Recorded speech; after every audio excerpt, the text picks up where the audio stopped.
Hello, Renee Flamond here. You guys, this is a touchy subject, but I want you to stay with me because I'm going to tell you something that helped me. I'm going to tell you something that helped me when it comes, it helped me make it stick, my landing stick, where I have been now removed from the narcissist. And this is one of the things that I changed my perspective on or looked at differently. And all right, let me explain. I'm going to go around the world to get there, but I'll get there. What if the narcissist is just not that into you, is not, or anybody you're seeing for that matter, but we discuss narcissists here. It's not a question you like to be thrown at or a concept. You like to think you meant something to somebody. It's not something any of us want to think might be true, that they just may not have been into us. It may be a question or remark that you could hear from the gallery. You get kind of thrown if someone is honest enough to come at you with something like this. I have a very, very, very close cousin that I have in my life, and we grew up together our whole lives. She's very honest. She doesn't know any other way to be, and I'm the same way with her. Well, we both kind of try to be that way in life, really. So somebody had broken up with me. I was upset and dramatic, and within 2 hours, and I get dramatic in breakups, even if after I realized they were nothing, or I don't even know what I was thinking to date them, I still get upset because I'm all into all that, right? So I'm all upset, and it's 2 hours after the person had told me they don't want to see me anymore, and I'm saying, well, maybe, I don't know what that was about. It was like a 180. I don't know what's going on. Maybe he'll come back and tell. She's like, cousin, but you can't trust him. He just came and told you that he wants to not see you anymore. Because that's how it was. It was like a weird 180. No reason given. Swore there was nobody else. We only saw each other 6 months. But whatever. Okay, fine. So I said, well, I don't know. Maybe he'll have an explain. You can't trust him, cousin. Well, I don't know. Well, maybe he'll have something to say. And I'd be curious. Finally, she goes, Renee, he doesn't want you. 2 hours after it happened, I was so upset. Not at what she said, but I had been so upset for 2 hours. And when she said that, I sat up straight. That's not even what I'm going to tell you that helped me leave him behind. But that was just an example of how somebody can be honest. And with it, they might just say, maybe he's just not that into you. Like, move on, whatever. But the way that the narcissist goes about ending a relationship and carrying on afterwards is not the standard behavior of someone just isn't into you. So I thought about how different they each go when someone's not into you, and how it's inconsequential even for us. Even we can be like, okay, you learn someone doesn't like you. It happens. No one's hurt. No one wants a person that's not into them. You live on and they're not in your life. We've all had that happen, I would imagine. Not every single person that I've ever liked me back. It stings for a minute ego-wise, but you're not invested yet. You move on, right? No one's hurt. And they're not in your life anymore. You're not going to stay friends with a guy who's not into you. You're not going to have them any back and forth. They weren't into you. It was very simple, very defined, very black and white. And they're not in your life anymore. The narcissist stays in your life. He stays. Works the system till its last drop. Plays someone who is loving the whole thing, everything. You, the relationship, talking marriage, love and monogamy. They're selling you that they're buying this that you're giving them. They're selling it to you that, yep, I bought right into this. This is what I want. I love it, all of it. And it has us put them in a special category somewhere above the standard that he's just not that into you. We convince ourselves it was more, felt like more, the way he said this and promised that and did this and dragged you through back and forth, never ending. He was into me. He had to be into me. My God, of course he was into me. At one point, he was into me. The narcissist isn't really that in to anybody. Or maybe they're into everybody, but they're not into anybody. They will play that they are into you as long as you will. The normal guy that just isn't into you leaves. There's not even a leaving. Maybe you go out on one date and you don't hear from them again. It happens. You don't see them again. They leave.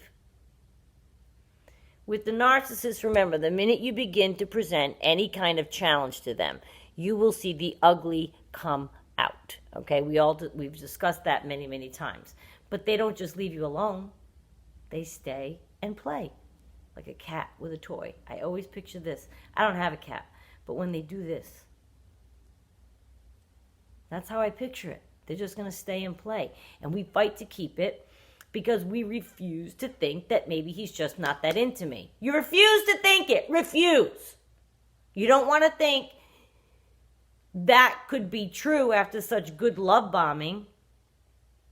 You defend it when somebody else suggests it. I didn't defend it in that other instance that I just told you with my cousin. I said, you're right. I sat up straight. I said, you're right. It helped me snap into place.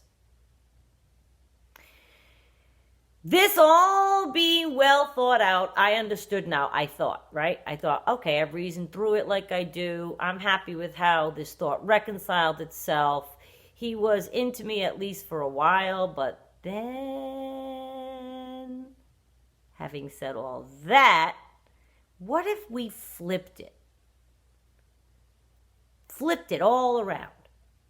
And we put it on a complete upside down and said they are exactly of the subset of the person just not into you.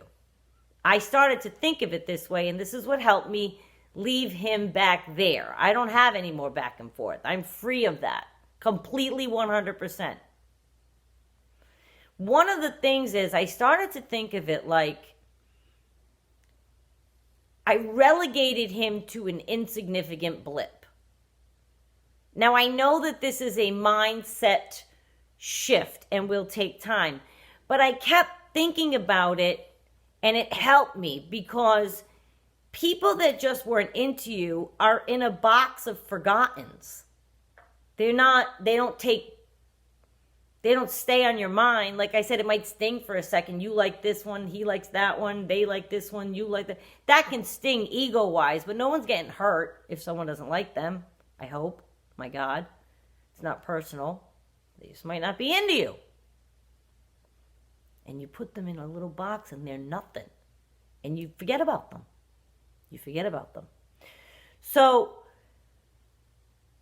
I started to say things like this. Okay, like, so say it. So just sit and say, so okay, he just wasn't that into me. Now just sit, try it on. You realize quickly, to your horror, it's the bottom line truth. And then you feel the weight lift a little. And you refile them into the lower category of forgottens from our past that just weren't into us. And over the course of that time that I was doing this, I remember when I had been actually doing this, I would add stuff. Like I would say to myself, okay, so he just wasn't that into me. Well, then what in the love of Blanche am I still doing here? Who wants this? Right? I started to see it that way. Because their behavior doesn't reflect somebody that's into us. I'm sorry, but it doesn't. And when I thought it through, if they were really into us, they wouldn't do any one of the things that they did. Okay, so that's when my mind would go. Or I'd say, all right, so he's just someone that wasn't into me. I knew it was wrong.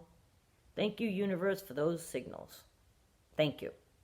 Or, it's true, isn't it? He never really was into me. If he were into me, like I just said, he wouldn't have done this or that or that or this.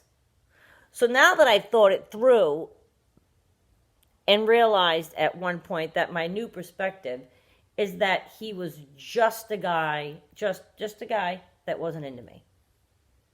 I'm not saying you can forget about your 20 years or your 40 years or your 5 years or my 1.5 to 2 years, especially when you have evidence like children or a business or a long marriage as a result of being with your narcissist.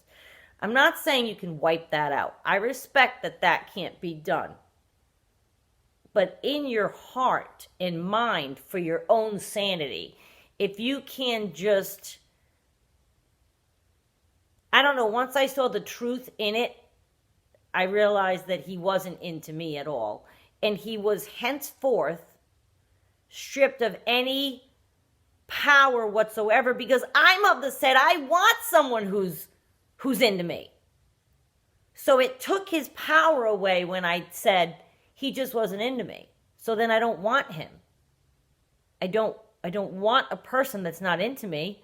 When was the last time any of us chased, take the box of forgottens? You like someone, they don't like you. Maybe you were persistent and tried a couple times, but eventually we just let them go, right? Well, I'm sorry, but when it comes to the narcissist and you thinking that he's not just that into you, but yet we had all this back and forth with them. So put them in the same category. And it made me stop the back and forth. Because I was like, I wouldn't chase somebody who wasn't into me. I've never done that. Who would do that? But we keep chasing the narcissist because we keep convincing ourselves they are into us. They showed us that they were. They love bombed us. So when I say chase, I mean all that back and forth, all that answering of the Hoover, all that trying to go no contact, all that trying not to be with them stuff. We stay in it because we were convinced that they were into us. You would never, ever do any of that for just any old person that just didn't like you back, who just wasn't into you after the first or second date. You'd be like, oh, all right, well, whatever. I mean, so I stopped giving him his power. And the way I saw it is this. Clean out and reorganize your brain to give them less space. I know for some of you right now, you may be at one of those peak intense times where your brain is 100% on them 100% of the time. So this is hard, I know. But we need to reclaim the space up there. Picture shelves, file cabinets. Think of your life, family, friends, work, activities, hobbies, church, whatever. There are more things in life to think about other than just them. So put stuff away in order of importance to you. I'm a visual learner, so I do this kind of thing a lot. You guys by now have caught on that my mind tangents to really feel a point. But organize according to space and importance up there.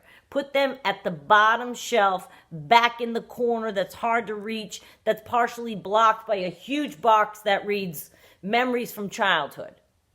Don't give them a lot of space. And as I went forward armed with this, it truly helped me categorize him appropriately. Because the truth is that they aren't really very into us. They can't be. They're out to self-serve, and we have learned this piece of here, you know what I mean? And we know that they can't love because they can't feel. They don't have empathy, but they can fake it. So when you say to yourself, he's just not that into me, it really does, something releases. I think of it that way. I just think, well, I dated him for a while. He's just a guy who, I guess he wasn't into me. I wouldn't say that out loud because what he sold me was the package of a lifetime, that he was all about me. So it's not something that I would even, it's not about sharing that epiphany with somebody else or letting someone know you think that way. In my brain, when I think of him as he's just somebody that wasn't into me, it makes me not want to be with him. I don't want to be with anybody that doesn't like me. I want to be with somebody that likes me. Am I insane for that? I guess. But you know what I mean?